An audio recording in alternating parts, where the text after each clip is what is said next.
Una lettera con dentro un proiettile e una minaccia. Morte a Bitonci, Tollio e Lollo. No all'accordo, attenti, non si cambiano turni e salari. La lettera, scritta con un normografo, è stata inviata alla sede di Bus Italia in via del Pescarotto a Padova ed è stata recapitata l'11 agosto e aperta il 16. Ora è in mano ai carabinieri. È stata infatti presentata regolare denuncia e ora prenderanno il via le indagini. Intanto in città è scoppiato il caso. Esprimo la mia personale solidarietà ai due lavoratori coinvolti, ha scritto il sindaco Bitonci su Facebook, e per quanto mi riguarda non temete, non arretrerò di un millimetro dalle mie posizioni, rifiuto la scorta e vado avanti tra la mia gente a testa alta. La fusione è già realtà ed è stata sottoscritta con una larghissima intesa da parte di tutti, dice il presidente di Bus Italia Andrea Ostellari. Chi ha scritto quella lettera è un mitomane.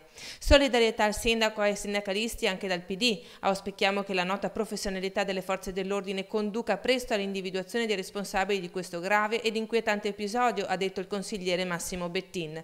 Presa di posizione netta anche dei sindacati CGIL e CISL. Ribadiamo che quanto successo non condizionerà in alcun modo l'impegno del sindacato e dei suoi delegati. Sull'argomento è intervenuto anche il presidente della regione Luca Zaia. Non ci sono parole per commentare questo episodio, ha detto. Si tratta di minacce vergognose che non riusciranno a inquinare la serenità e la correttezza che animano la dialettica politica ed istituzionale della nostra società.